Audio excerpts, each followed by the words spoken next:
कल मैं तकरीबन 11 बजे के आसपास प्रॉपर्टी सेल पर गई थी और लगभग रात के 8 बजे तक पूछताछ चलती रही। जांच अधिकारियों ने कई सारे सवाल पूछे। शुरुआत हुई आर्म्स प्राइम से। आर्म्स प्राइम के साथ मेरा एग्रीमेंट बना था 26 मार्च 2019 के दिन, और उससे पहले मैं 22 मार्च 2019 के दिन राज कुंद्रा से मिली थी होटल JW मैरियट पर। उस मुलाकात में किस तरह की बातें हुई, एग्रीमेंट के टर्म्स एंड कंडीशंस क्या हैं, एग्रीमेंट के चलते कितने वीडियोस बने, वीडियो शूट के दौरान कौन कौन मौजूद थे, कंटेंट क्रिएशन में कौन कौन शामिल थे, ये सारे सवाल मेरे सामने रखे गए। और राज कुंद्रा की अन्य कंपनियों के बारे में मुझसे पूछा गया, जैसे हॉट शॉट्स, बॉली फेम वगैरह वगैरह, और राज कुंद्रा के साथ क्या संबंध हैं ये भी पूछा गया।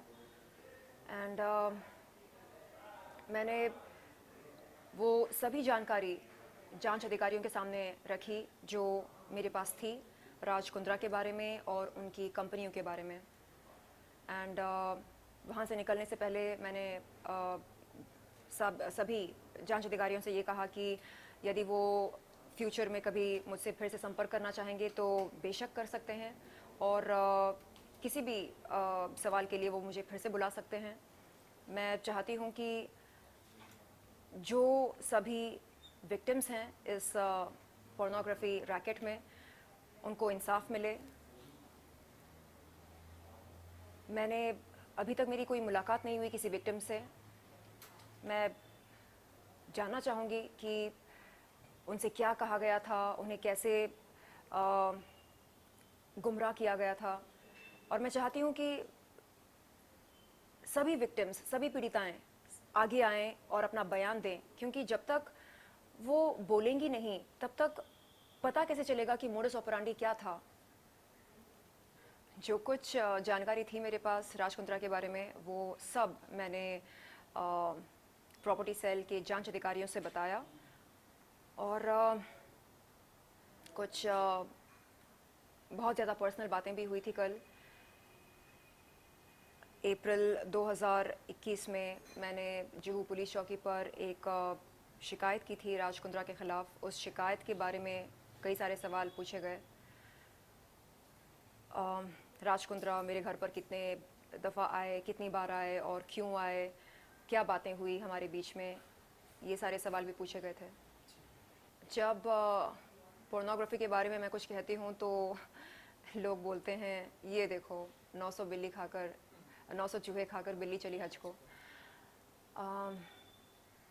हाँ, 2012 में मैंने प्लेबॉय के लिए शूट किया। हाँ, मुझे बोल्ड कंटेंट शूट करने से कोई परहेज़ नहीं हुआ करता था, लेकिन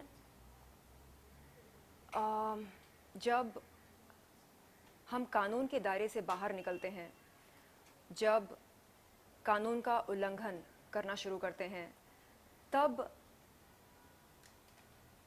हमें खुद से सवाल करना चाहिए कि क्या जो हम कर रहे हैं वो सही कर रहे हैं या नहीं। जिनको पोर्नोग्राफी का शौक़ है वो बेशक करें, देश के बाहर जाकर करें, लेकिन देश के अंदर रहकर देश की भूमि पर यदि आप पोर्नोग्राफी को बढ़ावा दे रहे हैं तो ये कोई भी अथॉरिटी बर्दाश्त नहीं करेगी। तो मेरा उन ट्रोल्स से ये कहना है जो बोलते हैं कि ओहो पोर्नोग्राफी तो हम सब देखते हैं, इसमें क्या बुराई है, अगर आपको देखना हो आप देखें, लेकिन आप ये ना भूलें कि टेलीकम्युनिकेशंस डिपार्टमेंट ने 2005 में सभी पॉर्न वेबसाइट्स पर बैन लगाई थी। गवर्नमेंट ऑफ इंडिया हमें इजाज़त नहीं देता कि हम किसी पॉर्न वेबसाइट पर जाकर पॉर्न देखें। तो जब देश का ये कानून है, हम देश में रहकर क्यों इसका उल्लंघन कर रहे हैं, और वो भी इतने बड़े स्तर पर क्यों? तो मुझे लगता है कि उन सभी लड़कियों को जिन्हें गुमराह किया गया, उन्हें शायद बिल्कुल नहीं पता होगा कि पोर्नोग्राफी से संबंधित हमारे देश में क्या रूल्स हैं और उन रूल्स को फॉलो नहीं करने का अंजाम क्या होता है। इसे कहते हैं गुमराह करना, यानी ये बोलना कि नहीं नहीं इट्स ओके, चलता है, सब करते हैं, सब देखते हैं, तो जाहिर सी बात है कि ये गलत नहीं है, ये सही है। जब आप इस तरह की जेनेरिक बातें करने लगते हैं तो ये जो नौजवान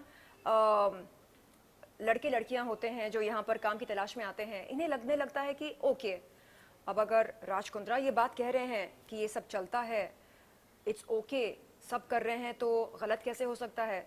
तो वो इस बात को सच के तौर पर स्वीकार करते हैं। एंड यहाँ से शुरू होता है मिसलीडिंग का ये जो सिलसिला है।